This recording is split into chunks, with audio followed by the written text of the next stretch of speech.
السلام عليكم ومرحبا بكم في فيديو جديد معنا اليوم.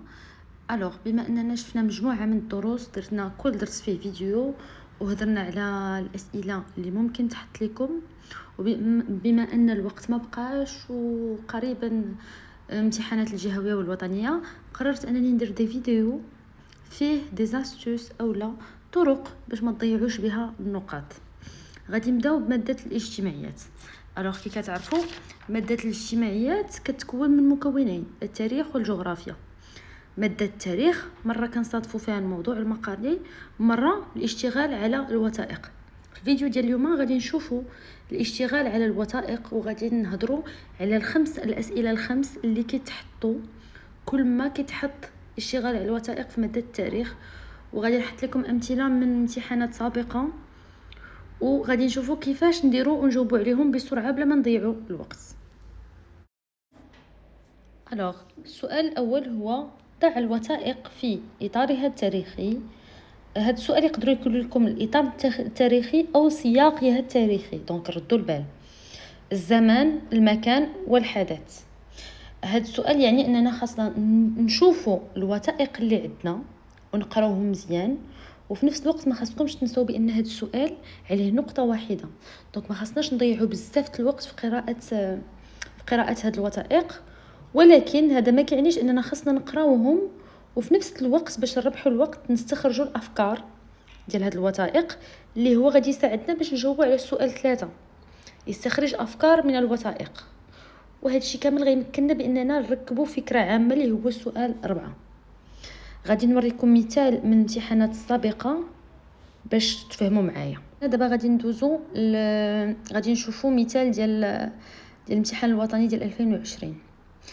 السؤال الاول كيقول: ضع الوثائق الاربعه في سياقها التاريخي. كيقولنا بلا ما يدوخوكم السياق التاريخي او الاطار التاريخي فهو نفس الشيء. النصوص كيطلبوا شويه ديال الوقت، ولكن معليش، الزمن في كتقراوه راه غتلقاوه باين، المكان كذلك، ولكن بعض المرات كيتستعصى عليكم انكم تلقاو الموضوع او الحدث. انا غادي نوريكم طريقه زوينه. غادي تمشيو ديما للسؤال رقم 3 اللي فيه استخرج المعطيات التاريخيه. لاحظوا شنو طالبين في الوثيقه. 1: الاجراءات التي اتخذتها الحكومه البولشيفيه. وبالتالي ملي غتمشيو النص الموضوع ديالو هو الاجراءات التي اتخذتها الحكومه البولشيفيه. وبالتالي باش ما تدخلوش وتبقاو تقلبوا على الحدث والموضوع وتبلوكاو، سيروا ديما السؤال 3: استخرج المعطيات. نفس الشيء الوثيقه رقم 2.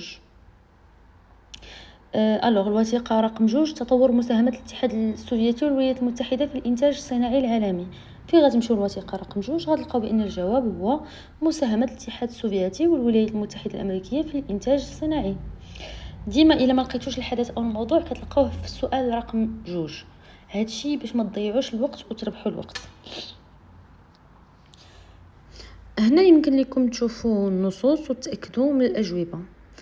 هنا هذا النص الاول والنص الثاني والنص الثالث باش تاكدوا من الاجوبه ديالي.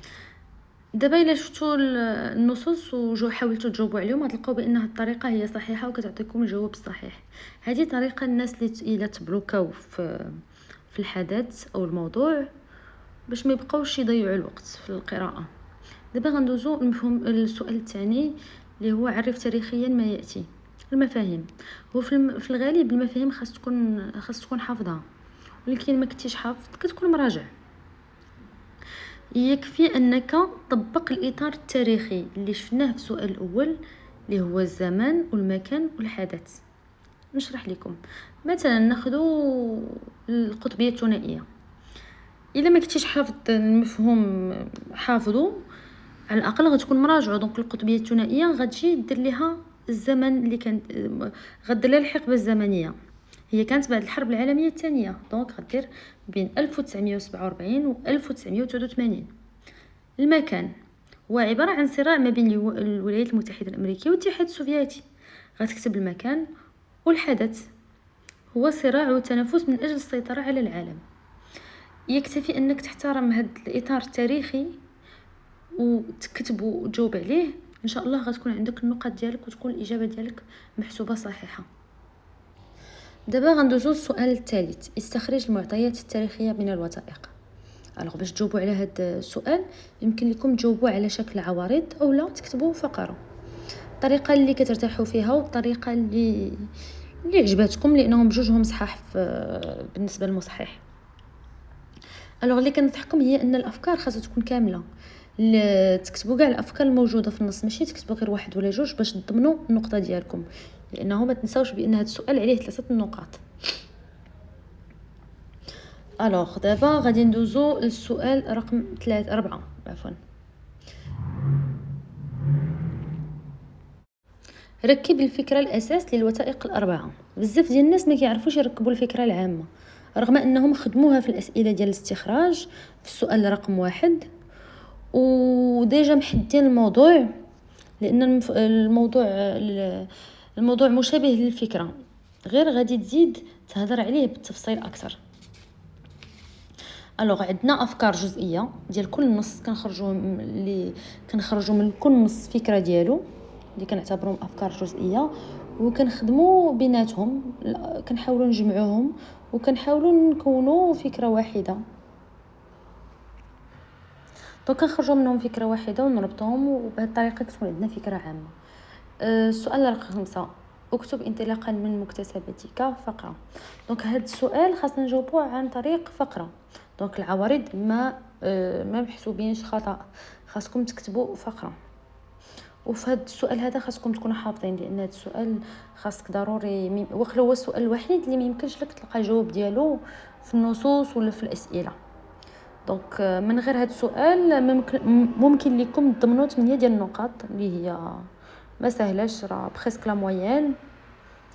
وحد موفق سعيد. ولا عجبكم الفيديو بغيتو تيزاستيوس اخرين في مواد اخرى، ما تنساوش تخليو لي جيم ولي كومونتير.